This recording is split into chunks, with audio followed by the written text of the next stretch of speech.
Em nosso encontro de hoje, nós vamos iniciar o estudo da serenidade. A serenidade faz parte das chaves da nossa espiritualidade e ela é muito conhecida, porque ela, inclusive, dá nome à oração da serenidade que nós usamos aqui no Amor Consciente, usada também com algumas variantes na sua redação, mas é usada em muitos outros grupos de apoio mútuo.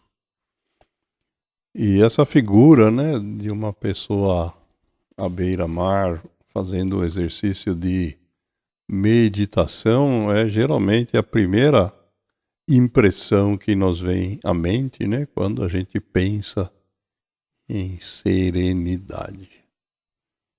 Mas a gente precisa entender que essa é talvez uma idealização.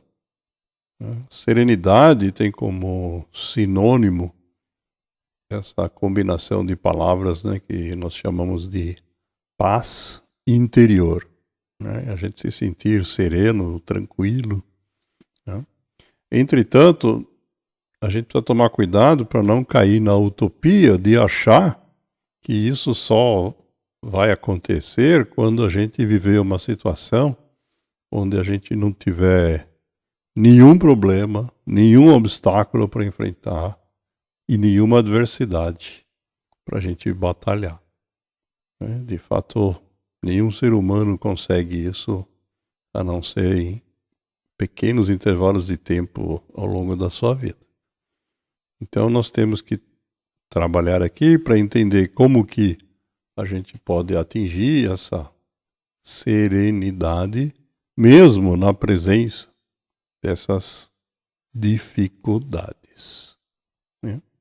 O truque, basicamente, é o que está na tela, é a gente entender que esses desafios ou dificuldades que se nos apresentam são essencialmente oportunidades que nós temos para a gente aprender, para a gente se desenvolver e para a gente aumentar o que no mundo da espiritualidade é geralmente chamado de iluminação, que pode ser entendido como nossa capacidade de enxergar, na medida em que a iluminação aumenta, a gente enxerga melhor.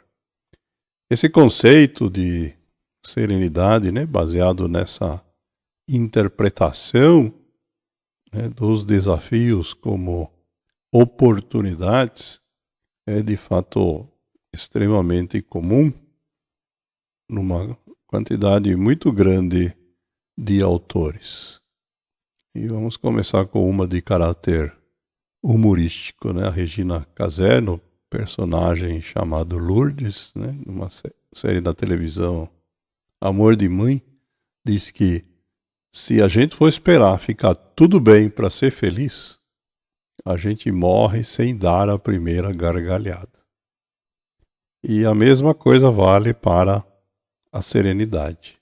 Se a gente for esperar ficar tudo bem para ficarmos serenos, também vamos morrer sem chegar lá.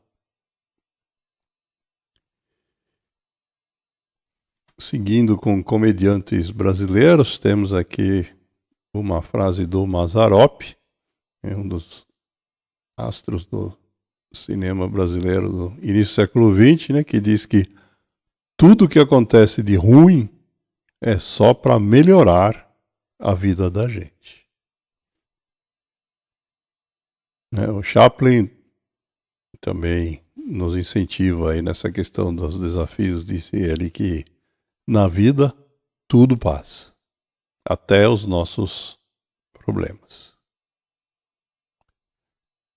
E no mundo da política, temos aqui uma frase do inglês de Israel, foi primeiro-ministro do Reino Unido no século XIX, que diz que vai além, que diz que não existe melhor ensino do que a adversidade. Isto é a situação na qual a gente aprende mais e melhor. Muito melhor do que na escola. O psicólogo William James, né, pioneiro aí na introdução do estudo da psicologia nos Estados Unidos, né, também diz a mesma coisa baseado nas doenças. Diz ele que as nossas doenças nos ajudam inesperadamente. Né? Todo mundo que já passou por uma doença, um acidente razoavelmente grave, sabe, né, que nesse momento a gente acaba se iluminando, né, enxergando coisas que anteriormente a gente não enxergava. E no mundo empresarial também temos gente com essa mesma noção, esse mesmo conceito. Henry Ford diz que os fracassos são às vezes mais frutíferos que os êxitos. Isto é, eles nos ensinam mais do que quando dá tudo certo. E ele diz mais ainda: a gente cometer um erro, em algumas situações, pode revelar-se um elemento necessário, isto é, em alguns casos não é possível a gente obter o êxito sem antes errarmos. Então a gente tem que ter essa capacidade de manter a nossa serenidade, a nossa paz para chegar lá. Esse mesmo conceito também é enunciado pelo Dalai Lama, quando ele diz que ele acredita que a pessoa que teve mais experiência de privações consegue enfrentar problemas com mais firmeza que a pessoa que nunca passou por sofrimentos. Portanto, visto por esse ângulo, diz ele, um pouco de sofrimento pode ser uma boa lição para a vida. Ressaltando novamente, então, o sofrimento, a dificuldade como um elemento de educação. E ele vai além quando ele diz que é justamente durante essas fases onde a gente enfrenta as maiores adversidades que surgem as grandes oportunidades de se fazer o bem a si mesmo, isto é, para a gente, e aos outros. É um conceito que não apareceu nas reflexões anteriores, mas que para quem está aqui no grupo de apoio é evidente, né? Que apesar das nossas grandes adversidades, nós temos essa capacidade não só de ajudar a gente mesmo, mas também de ajudar a quem está junto. Augusto Cury, outro autor que já citamos várias vezes, né? Vai na mesma linha do Chaplin, né? Quando ele afirma basicamente a mesma coisa, só que em relação aos aplausos, né, e as vaias, em vez de falar em dificuldades. Ele diz assim: não há aplausos que durem para sempre, nem vaias que sejam eternas.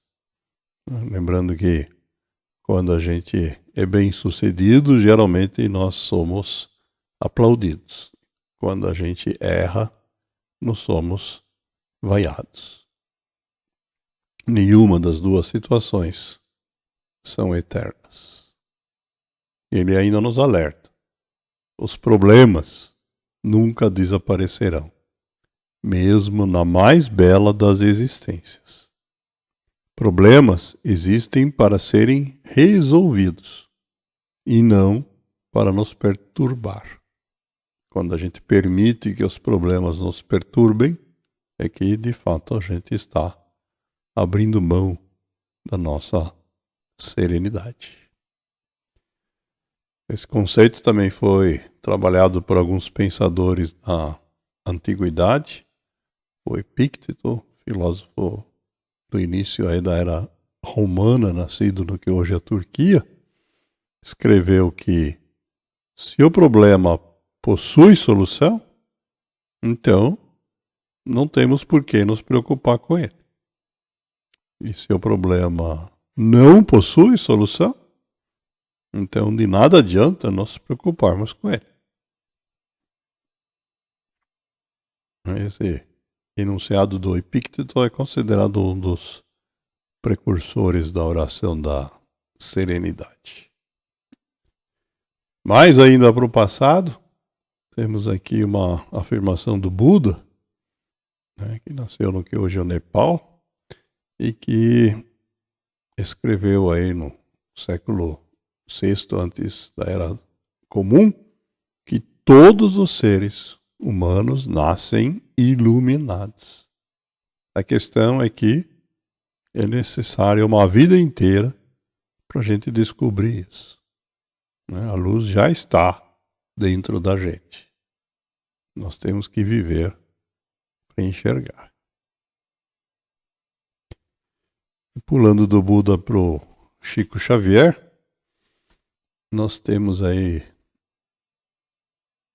uma reflexão complementar que diz assim: quando tudo parecer triste e cinzento, tente encontrar o lado bom da vida.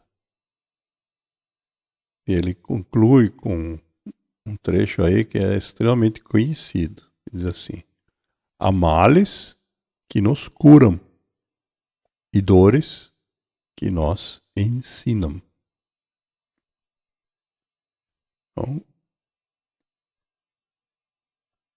outro pensador da época romana, que já citamos várias vezes, o Sêneca, também diz que nenhum homem pode ser feliz sem enfrentar adversidades. Porque sem ela, diz ele, não é possível se colocar à prova. A felicidade surge quando a gente supera as provas às quais a gente é submetido. Então, se a gente não tiver prova, e tem uma vida sem graça. Esse mesmo conceito também foi enunciado na China antiga pelo Lao Tzu, que diz que a felicidade nasce da infelicidade. Ele vai além, diz que a infelicidade está escondida no seio da felicidade.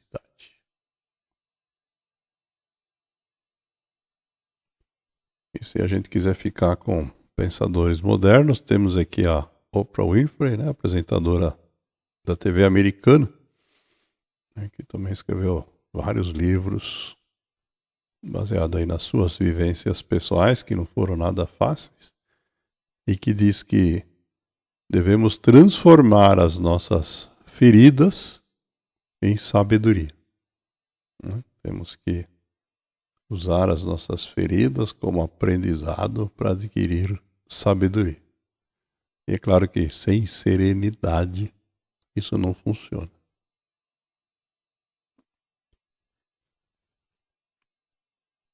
Então, complementando, temos aqui a frase do pregador católico americano, falecido há poucos anos, o Robert Schuller, que diz que os problemas não são sinais de parada.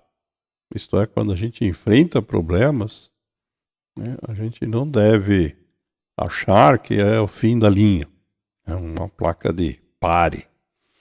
Diz ele, os problemas funcionam como guias. Eles indicam para onde que as coisas deveriam ir, em vez de para onde estão indo. Voltando ao Augusto Cury, temos aqui mais um ensinamento dele, dizendo que devemos procurar a sabedoria e aprender a escrever os capítulos mais importantes da nossa história, justamente nos momentos mais difíceis da nossa vida.